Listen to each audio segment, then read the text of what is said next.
బాలకృష్ణ గారితో shooting experience ఎలా ఉంది? అలానే బాలకృష్ణ గారి షోలో ఎన్టీఆర్ గారి పేరు మర్చిపోయారని చెప్పేసి నిరసన వ్యక్తం చేశారు ఫ్యాన్స్ సోషల్ మీడియాలో.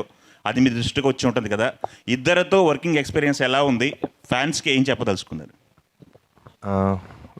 నేను అంతకుముందు కూడా చెప్పానండి, బాలకృష్ణ గారితో తారక్ గారితో అంటే ఎంతమందికి దొరికితో తెలియదు అదృష్టం. రామారావు గారి అబ్బాయితో అండ్ మనవడితో చేయటం. సో జయలవకుశ తారక్ గారితో చేసింది నా లైఫ్లో బిగ్గెస్ట్ అచీవ్మెంట్గా నేను ఎప్పుడు ఫీల్ అవుతుంటాను. అది ఎప్పటికీ ఉంటుంది. అలానే బాలకృష్ణ గారితో ఇప్పుడు సినిమా చేయటం డాకు మహారాజ్ అనేది మళ్ళీ ఎక్స్ట్రాడినరీ జర్నీ లాగా ఉంది.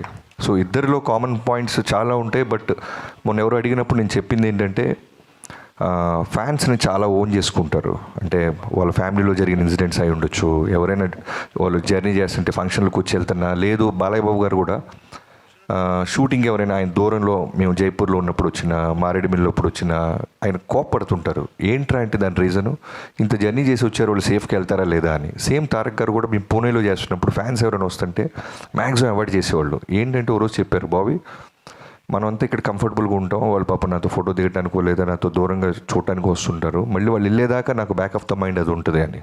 సో నాకైతే ఈ రెండు కామన్ పాయింట్స్ చాలా బాగా అనిపించినాయి.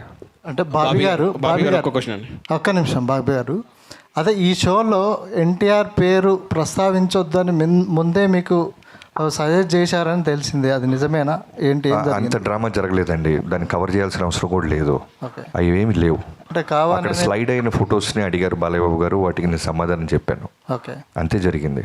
తర్వాత మొన్న వంశీ గారు అన్నట్టు షో మధ్యలో గ్యాప్ వస్తూ ఉంటుంది.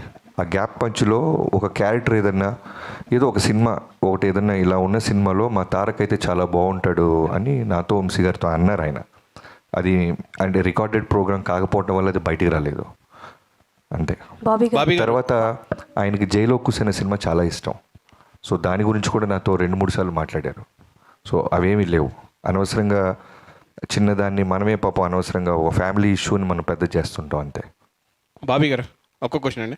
ట్రైలర్ చాలా బాగుంది, ఎమోషనల్ టచ్ ఉంది, కానీ అంటే మీరు కూడా ఎక్స్పెరిమెంటల్ కట్ చేశాను అన్నారు ట్రైలర్ని.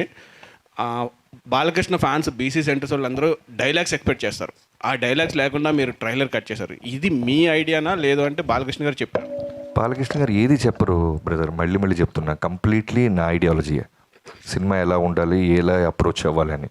సో ఫ్యాన్స్ దగ్గరికి తీసుకెళ్లే ముందు నేను చెప్తుంటాను కదా, ఫస్ట్ మన వంశీ గారికి చూపిస్తా.